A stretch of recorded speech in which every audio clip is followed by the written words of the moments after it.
بسم اللہ الرحمن الرحیم۔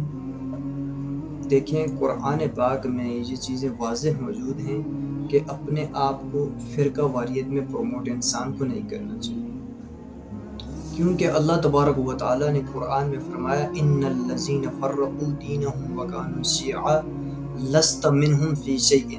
اے نبی صلی اللہ علیہ وآلہ وسلم، جن لوگوں نے بھی دین میں فرقے بنائے آپ کو ان کے ساتھ کوئی تعلق ہی نہیں۔ ایک اور آیت ہے قرآن مجید میں اللہ تبارک و تعالیٰ فرماتا ہے کہ وَاعْتَصِمُوا بِحَبْلِ اللَّهِ جَمِيعًا وَلَا تَفَرَّقُوا، کہ اللہ کی رسی کو مضبوطی سے تھامے رکھو اور اس میں تفرقہ بازی نہ کرو۔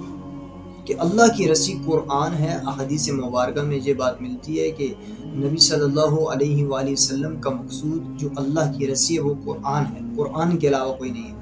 لہٰذا قرآن مجید وہ واحد کتاب ہے کہ جس پر پوری امت مسلمہ اہل سنت اور اہل تشیع کا اجماع ہے کہ قرآن مجید وہ واحد کتاب ہے جس پر اجماع ہے پوری امت کا۔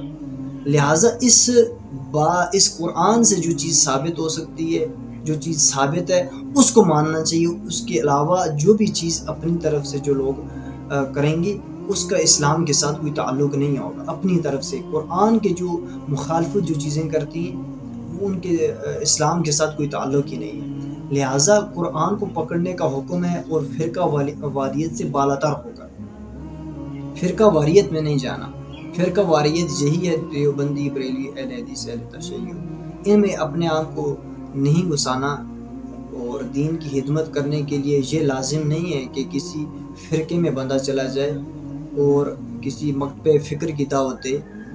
اس بات کا کنسپٹ اسلام میں نہیں ہے۔ اسلام یہ کہتا ہے کہ نبی صلی اللہ علیہ وآلہ وسلم کی حدیث ہے، نبی صلی اللہ علیہ وآلہ وسلم نے فرما دیا کہ بلغوا عنی ولو آیہ، کہ پہنچا دو میرا پیغام اگرچہ ایک آیت ہی کیوں نہ ہو۔ یہ نبی صلی اللہ علیہ وسلم نے فرما دیا ہے کہ میرا پیغام پہنچا دو، وہ اگرچہ ایک ہی آیت ہے۔ لہٰذا یہ بات نہیں ہے جو مدرسے میں پڑھے ہوں گے یا اس کے پاس مفتی ہونے کی سند موجود ہوگی وہی اسلام کی دعوت دے سکتا ہے، یہ بات اس کا کنسپٹ اسلام میں نہیں ہے۔